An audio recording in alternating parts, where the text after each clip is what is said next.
Hi friends, welcome to our channel. APDSC mock test 1 సంబంధించి social content plus method సంబంధించి 16+8 24 బిట్లు కూడా ఇక్కడ పార్ట్ 6/7గా ఇవ్వడం జరిగింది. ఇంకా లాస్ట్ పార్ట్ ఇంగ్లీష్ ఉంది, అది కూడా ఈరోజు అప్లోడ్ చేస్తాను. సోషల్ మనకి ఎక్కువ టెక్స్ట్ బుక్స్, అందుకోసమే 3వ తరగతి నుంచి 10వ తరగతి వరకు అన్నీ కవర్ చేస్తూ ఇవ్వడం జరిగింది. 16 బిట్లు కూడా అవి ఇప్పుడు చూద్దాం. అలాగే ముందుగా మన ఛానల్ అయితే సబ్స్క్రైబ్ చేయండి, లైక్ చేయండి, మీ ఫ్రెండ్స్ అందరికీ కూడా షేర్ చేయండి, ఉపయోగపడుతుంది. క్రింది వానిలో సరి అయినవి: చంద్రుని పరిభ్రమణ కాలము = చంద్రుని భ్రమణ కాలము. చంద్రుని ఉపరితలంపై 1969 జూన్ 21 నీల్ ఆర్మ్స్ట్రాంగ్ కాలు పెట్టారు. SHAR అనగా Satish Dhawan high altitude range. గ్రహ శకలాలు ఎక్కువ గురుడు కుజుడు గ్రహాల మధ్య కలవు. ఆన్సర్ ఆప్షన్ డి 1 మరియు 4. చంద్రుని పరిభ్రమణ కాలము భ్రమణ కాలము 27 రోజులే ఉంటుంది. గ్రహ శకలాలు ఎక్కువగా గురుడు కుజుడు గ్రహాల మధ్య కలవు. ఈ రెండు సరిపోయాయి.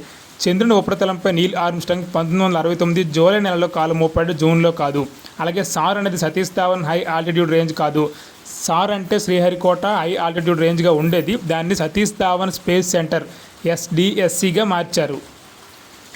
అలాగే రెండవ క్వశ్చన్: నంద్ర గ్రామంలో పురాతన తవ్వకాలలో రాతి పనిముట్లు బయలుపడ్డాయి. ఈ గ్రామం ఏ రాష్ట్రంలో కలదు? నంద్ర గ్రామంలో పురాతన తవ్వకాలలో రాతి పనిముట్లు బయలుపడ్డాయి. ఈ గ్రామం ఏ రాష్ట్రంలో కలదు? Answer option D Madhya Pradesh. నంద్ర మధ్య గుర్తుంచుకుంటే నంద్ర మధ్యప్రదేశ్. మూడవది: నగర పంచాయతీగా ఉండాలి అంటే కావాల్సిన జనాభా. నగర పంచాయతీగా ఉండాలి అంటే కావాల్సిన జనాభా.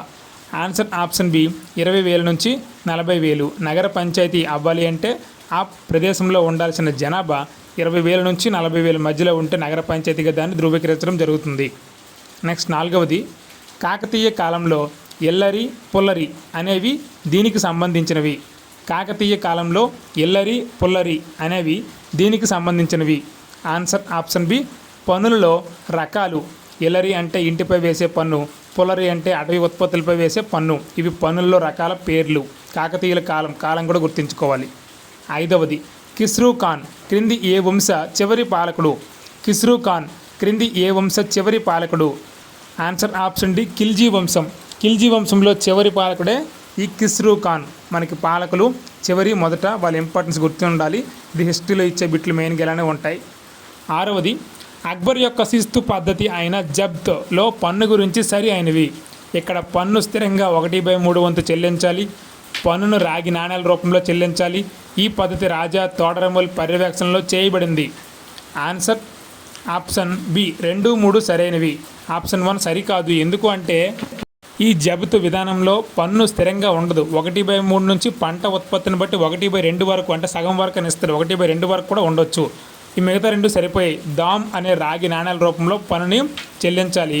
ఈ పద్ధతి రాజా తోడరముల్ పర్యవేక్షణలో చేయబడింది. 2, 3 సరిపోయాయి.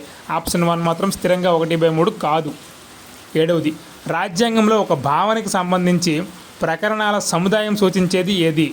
రాజ్యాంగంలో ఒక భావనకి సంబంధించి ప్రకరణాల సముదాయాన్ని సూచించేది ఏది? ఆన్సర్ ఆప్షన్ బి భాగం. భాగము అంటే కొన్ని ఆర్టికల్స్ యొక్క సముదాయం. ప్రకరణాల సముదాయాన్నే భాగము అని రాజ్యాంగంలో పేర్కొంటారు. డైరెక్ట్ నిర్వచనం ఇది. ఎనిమిదవది: బేటీ బచావో బేటీ పడావో కార్యక్రమం ఏ సంవత్సరంలో ప్రారంభమైంది? బేటీ బచావో బేటీ పడావో కార్యక్రమం ఏ సంవత్సరంలో ప్రారంభమైంది? Answer option B 2015. 2015 సంవత్సరంలో ప్రధానమంత్రి మోడీ సమక్షంలో బేటీ బచావో బేటీ పడావో అనే కార్యక్రమం ప్రారంభమైంది. తొమ్మిదవది: భారతదేశంలో దృష్టిలోపం ఉన్న మొదటి IAS అధికారిని ఎవరు? భారతదేశంలో దృష్టిలోపం ఉన్న మొదటి IAS అధికారిని ఎవరు? Answer option B Pranjal Patil. భారతదేశంలో దృష్టిలోపం ఉన్న మొట్టమొదటి IAS అధికారిని ప్రాంజల్ పాటిల్. 10వది: తేలుకుంచి పక్షి సంరక్షణ కేంద్రం ఏ జిల్లాలో కలదు? తేలుకుంచి పక్షి సంరక్షణ కేంద్రం ఏ జిల్లాలో కలదు? ఇది 4th క్లాస్ బిట్ ఇది. సో మనం లోయర్ క్లాస్ కూడా చాలా ఇంపార్టెంట్గా చదవాలి. తేలు నీలాపురం అయినా తేలుకుంచి పక్షి సంరక్షణ కేంద్రాలైన ఈ రెండు కూడా శ్రీకాకుళంలోనే ఉన్నాయి. Answer option D Srikakulam. 11వది: క్రింది వానిలో సరికానిది. అండమాన్ నికోబార్ దీవులు పర్వతాల యొక్క శిఖర ప్రాంతాలు. నార్కొండం దీవి అగ్నిపర్వతం వలన ఏర్పడింది. అండమాన్ దీవుల విస్తీర్ణం 32 చదరపు కిలోమీటర్లు. భారతదేశపు దక్షిణ అంచు ఇందిరా పాయింట్ అనేది 2004లో సునామీ వలన ముంపుకి గురైంది. ఈ 4గింటిలో సరికానిది ఓన్లీ 3 మాత్రమే. అండమాన్ విస్తీర్ణం 32 చదరపు కిలోమీటర్లు కాదు, లక్షద్వీపులు అయితే 32 చదరపు కిలోమీటర్లు. అది తప్పించి మిగతా 3 కూడా సరిపోయాయి. కాబట్టి ఆన్సర్ ఆప్షన్ డి 3 మాత్రమే. 12వది: 1972-73తో పోలిస్తే వ్యవసాయం వాటా స్థూల దేశీయోత్పత్తిలో ఎంత నుండి ఎంతకు తగ్గింది? 1972-73తో పోలిస్తే వ్యవసాయం వాటా స్థూల దేశీయోత్పత్తిలో ఎంత నుండి ఎంతకు తగ్గింది? ఇది బొమ్మ నుండి ఇవ్వడం జరిగింది. ఆన్సర్ ఆప్షన్ బి 43% నుంచి 17%కి స్థూల దేశీయోత్పత్తి తగ్గింది. 13వది వరి పంట సమయంలో వలసలు ఎక్కువగా వెళ్లే బర్ధమాన్ జిల్లా క్రింది ఏ రాష్ట్రంలో కలదు? వరి పంట సమయంలో వలసలు ఎక్కువగా వెళ్లే బర్ధమాన్ జిల్లా క్రింది ఏ రాష్ట్రంలో కలదు? ఆన్సర్ ఆప్షన్ సి పశ్చిమ బెంగాల్. వలసలు అవి వెళ్ళే రాష్ట్రాలు, ఆ ప్రాంతాలు ఏ రాష్ట్రాలు ఉన్నాయి మనం కంపల్సరీగా తెలుసుకోవాలి. బర్ధమాన్ జిల్లా పశ్చిమ బెంగాల్లో ఉంది. 14వది 73-74 రాజ్యాంగ సవరణల సమయంలో భారత ప్రధాని ఎవరు? 73-74 రాజ్యాంగ సవరణల సమయంలో భారత ప్రధాని ఎవరు? Answer option B PV Narasimha Rao. PV Narasimha Rao ప్రధాని సమక్షంలో స్థానిక సంస్థల కోసం సవరించిన సవరణలే 73-74 రాజ్యాంగ సవరణలు. పివి నరసింహారావు. 15 జతపరచండి. సర్వసత్తాక, గణతంత్ర, సౌభ్రాతృత్వం, సామ్యవాదాన్ని జతపరిస్తే ఆన్సర్ ఏ 3. అంటే సర్వసత్తాక అనేది అంతర్గత బాహ్య విషయాల్లో నిర్ణయం తీసుకునే పూర్తి అధికారం ప్రజలదే.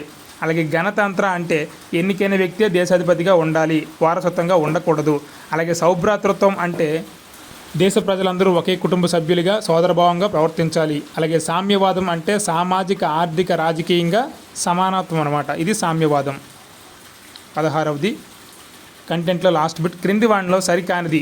ఇందిరాగాంధీ నాయకత్వంలో కాంగ్రెస్ పార్టీ 1971 లోక్సభ ఎన్నికల్లో గరీబీ హటావో అనే నినాదాన్ని వ్యతిరేకించారు. ప్రజాస్వామ్యాన్ని కాపాడండి అనే నినాదాన్ని 1977 లోక్సభ ఎన్నికల్లో జయప్రకాష్ నారాయణ నాయకత్వంలోని జనతా పార్టీ ఇచ్చింది. దున్నేవాడిదే భూమి అనే నినాదాన్ని ఆంధ్రప్రదేశ్ ఎన్నికల్లో వామపక్ష కూటమి ఉపయోగించింది. తెలుగువారి ఆత్మగౌరవం కాపాడండి అనే నినాదాన్ని ఎన్టీ రామారావు ఇచ్చారు. ఈ 4గింట్లో సరికానిది ఏది? ఇందులో ఆన్సర్ ఆప్షన్ సి 1-3. ఇందిరాగాంధీ నాయకత్వంలో కాంగ్రెస్ పార్టీ గరీబీ హటావో నినాదాన్ని వ్యతిరేకించలేదు, స్వాగతించింది. అలాగే 3లో ఉన్న దున్నేవాడిదే భూమి అనే నినాదాన్ని ఆంధ్రప్రదేశ్ ఎన్నికల్లో కాకుండా పశ్చిమ బెంగాల్ ఎన్నికల్లో వామపక్ష కూటమి ఉపయోగించింది. 1, 3 తప్పించి 2, 4 సరిపోయాయి. Next bit methodology. ఇప్పుడు మెథడాలజీ చూద్దాం. కంటెంట్ 16 బిట్లు. మీకు క్వాలిటీగా అనిపిస్తే క్వాలిటీగా ఉన్నాయని కామెంట్ రూపంలో తెలియచేయండి. దాదాపుగా హిస్టరీ, జాగ్రఫీ, పాలిటీ అన్ని రకాలు కూడా కవర్ చేయడం జరిగింది ఎకానమీతో పాటు. సో అన్నీ సమతూకంగా ఇస్తూ 3వ తరగతి నుంచి 10వ తరగతి వరకు కూడా అన్నీ సరి సమానంగా ఇవ్వడం జరిగింది. ఇప్పుడైతే మెథడాలజీ టాప్ 8 బిట్స్ చూద్దాం. 1వది చారిత్రక, భౌగోళిక, సాంఘిక విషయముల సంబంధ అంతర్సంబంధముల అధ్యయనమే సాంఘిక శాస్త్రం అని అన్నది. చారిత్రక, భౌగోళిక, సాంఘిక విషయముల సంబంధ అంతర్సంబంధముల అధ్యయనమే సాంఘిక శాస్త్రం అని అన్నది. ఆన్సర్ ఆప్షన్ ఏ జేమ్స్ హెమ్మింగ్స్. జేమ్స్ హెమ్మింగ్స్ ఇచ్చిన నిర్వచనం ఇది చారిత్రక, భౌగోళిక. సరియగు ప్రశ్నలను రూపొందించడానికి ప్రశ్నల నిధి ఆవశ్యకమని సూచించిన కమిటీ లేదా కమిషన్ ఏది? సరియగు ప్రశ్నలను రూపొందించడానికి ప్రశ్నల నిధి ఆవశ్యకమని సూచించిన కమిటీ లేదా కమిషన్ ఏది? Answer option D Kothari commission.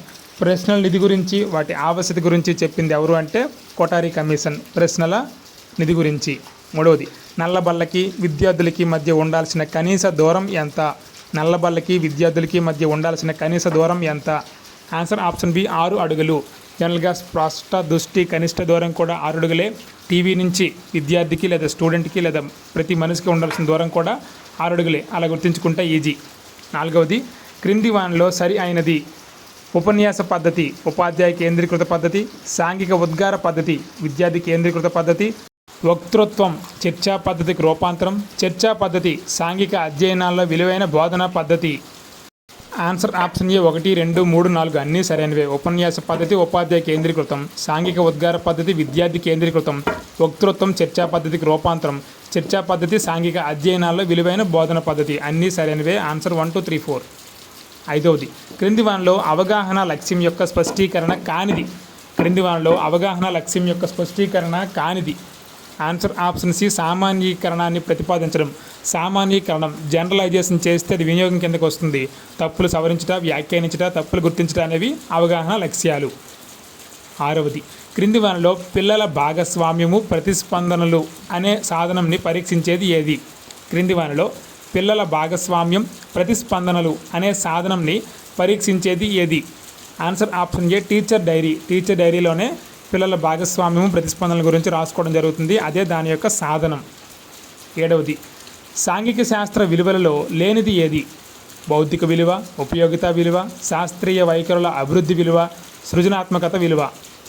Answer option D ఏదీ కాదు. ఎందుకంటే పై 4 కూడా సాంఘిక శాస్త్ర విలువలే ఉన్నాయి. శాస్త్రీయ వైఖరి విలువ కూడా సాంఘిక శాస్త్ర విలువల్లో ఉంది. కాబట్టి ఆన్సర్ ఏదీ కాదు, అన్ని విలువలే. 8వది లాస్ట్ బిట్. అస్పష్టమైన ప్రశ్నలను అడగకుండా మంచి ప్రయోజనంను ఆ ప్రశ్న సాధించాలి అని తెలిపే మంచి ప్రశ్న యొక్క లక్షణం ఏది? అస్పష్టమైన ప్రశ్నలు అడగకుండా మంచి ప్రయోజనంను ఆ ప్రశ్న సాధించాలి అని తెలిపే మంచి ప్రశ్న యొక్క లక్షణం ఆన్సర్ ఆప్షన్ డి నిర్దిష్టత.